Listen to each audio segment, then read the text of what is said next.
Hello दोस्तों, मैं उमा शंकर एक बार फिर से ट्रिकी बाय विश गुप्ता में स्वागत करता है। दोस्तों आज मैं आप लोग के लिए लाया हूँ 12th क्लास का होम साइंस गृह विज्ञान से रिलेटेड क्वेश्चन दोस्तों, जो आपको फाइनल एग्जाम में बहुत ही महत्वपूर्ण भूमिका निभाएगा दोस्तों। तो चलिए दोस्तों वीडियो स्टार्ट करता हूँ।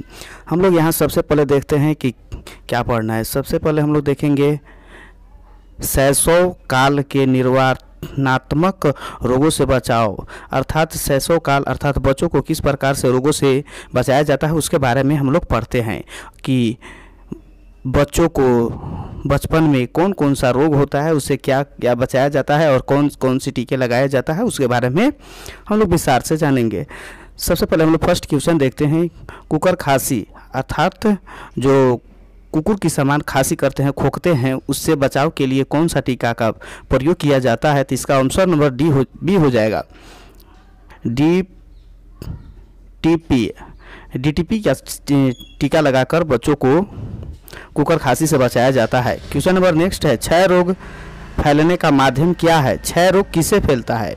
अर्थात दूषित वायु से, दूषित भोजन से, दूषित मिट्टी से, इनमें से सभी। इसका राइट आंसर हो जाएगा दोस्तों क्षय रोग दूषित वायु से फैलता है। क्वेश्चन नंबर नेक्स्ट है, किसके द्वारा शरीर की सूक्ष्मतम इकाई कोशिका की रचना होती है?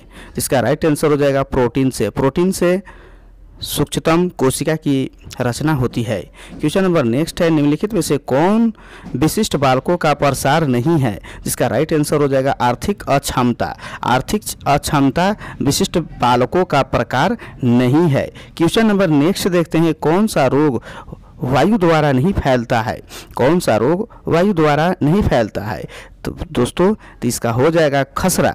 खसरा रोग है जो वायु द्वारा नहीं फैलता है। यह चमड़ियों में होने वाला रोग है दोस्तों। चलिए क्वेश्चन नंबर नेक्स्ट देखते हैं, संवेदनात्मक विकास कितने प्रकार के होते हैं? इसका राइट आंसर हो जाएगा दो प्रकार के संवेदनात्मक विकास होते हैं। इसके बाद क्वेश्चन नंबर नेक्स्ट देखते हैं, खसरे का टीका कब लगाया जाता है? जिसका राइट आंसर हो जाएगा 9 महीने पर। बच्चों को खसरे का टीका 9 महीनों के बाद लगाया जाता है या पर लगाया जाता है। इसके बाद क्वेश्चन नंबर नेक्स्ट है, रोग फैलाने वाले जीवाणुओं से मुक्त करने हेतु निम्न में से कौन सा घोल का प्रयोग करना चाहिए? इसका राइट आंसर हो जाएगा चीनी का घोल, जिसको हम लोग चीनी का घोल जिसमें नमक और चीनी को मिलाकर बनाया जाता है, जिसको हम लोग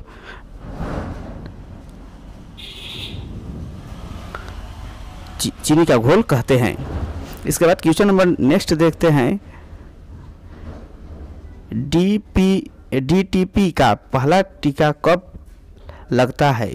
तो इसका राइट आंसर हो जाएगा 1 माह पर अर्थात 1 महीना पर डीटीपी का टीका लगता है। क्वेश्चन नंबर नेक्स्ट है, एमएमआर टीके के किन किन रोगों का बचाव करता है? तो इसका राइट आंसर हो जाएगा इनमें से सभी। खसरा, गलफसुआ, रुबैला में इत्यादि में किया जाता है। क्वेश्चन नंबर नेक्स्ट है, कूड़ेदान में किसका छिड़काव करना चाहिए? कूड़ेदान में किसके छिड़काव करना चाहिए?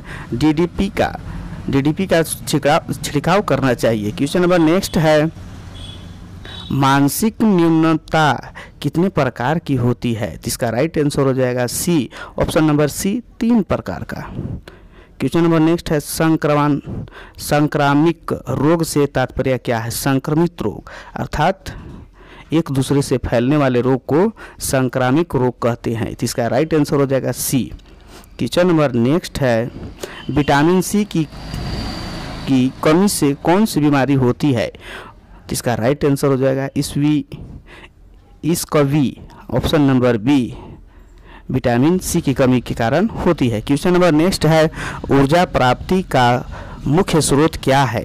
ऊर्जा प्राप्ति का मुख्य स्रोत क्या है? किससे ऊर्जा प्राप्त किया जाता है? तो इसका राइट आंसर हो जाएगा carbohydrate, option number B. Question number next है, पेचिश से पीड़ित बच्चों को दिया जाना चाहिए? पेचिश से पीड़ित बच्चों को दिया जाना चाहिए। क्या दिया जाना चाहिए? तो नमक और चीनी युक्त घोल, जिसको हम लोग WHO घोल भी बोलते हैं। क्वेश्चन नंबर नेक्स्ट है, निम्नलिखित में से कौन सा पोषणहीनता से संबंधित रोग है? इसका राइट आंसर हो जाएगा ए, एनीमिया। इसका राइट आंसर सी हो जाएगा, एमेनिया। क्वेश्चन नंबर नेक्स्ट है, विकासात्मक मनोविज्ञान लाभदायक है। किसके लिए लाभदायक है? बच्चों के लिए, अभिभावकों के लिए, शिक्षकों के लिए, कि इनमें से सभी? तो इसका राइट आंसर हो जाएगा सभी के लिए विकासात्मक मनोविज्ञान अर्थात फिजियोलॉजी आवश्यक है। क्वेश्चन नंबर नेक्स्ट देखते हैं, संतुलित आहार न ग्रहण करने से क्या प्रभाव पड़ता है? तो ऑप्शन नंबर डी, इनमें से सभी। अर्थात अगर हम संतुलित आहार को ग्रहण नहीं करते हैं तो भारी में कमी होती है, शारीरिक प्रभाव की क्षमता होती है, कमजोरी होती है, इत्यादि अनेक प्रकार की बीमारी हमें हो सकती है। क्वेश्चन नंबर नेक्स्ट है, रोग निरोधक क्षमता कितने प्रकार की होती है? तो इसका राइट आंसर हो जाएगा B, option number B 2। Question number next है, बच्चों को किस रोग से बचाने के लिए विटामिन ए की खुराक दी जाती है? ऑप्शन नंबर ए, रतौंधी से बचने के लिए बच्चों को विटामिन ए की खुराक दी जाती है। क्वेश्चन नंबर नेक्स्ट है, बच्चों को पोलियो और डीपीटी का बूस्टर डोज किस आयु में दिया जाता है? तो इसका राइट आंसर हो जाएगा सी, 0 से 3 माह के बीच में दिया जाता है। क्वेश्चन नंबर नेक्स्ट है, भोजन में किसकी कमी से माँ और बच्चे दोनों को गंडन और घेघा रोग होने की संभावना होती है? तो इसका राइट आंसर हो जाएगा आयोडीन की कमी से बच्चों को घेघा रोग हो सकता है। क्वेश्चन नंबर नेक्स्ट है, स्वच्छता के किस कार्य के लिए जल की अधिकतम आवश्यकता होती है? नहाना, कपड़ों की धुलाई, या दांतों की सफाई, या हाथों की सफाई? तो कपड़ों की धुलाई के लिए ऑप्शन नंबर बी, अधिक मात्रा में आवश्यकता होती है। क्वेश्चन नंबर नेक्स्ट है, टाइफाइड एवं हैजा बीमारियों किसके सब प्रदूषण से होती है? अर्थात किससे प्रदूषित से होती है? तो हैजा और टाइफाइड भोजन और जल दोनों के माध्यम से होती है, अर्थात ऑप्शन नंबर सी, उपयुक्त दोनों। चलिए, WHO का पूरा नाम क्या है? WHO घोल का पूरा नाम क्या है? तो इसको दोस्तों हम लोग कहते हैं वर्ल्ड हेल्थ ऑर्गेनाइजेशन।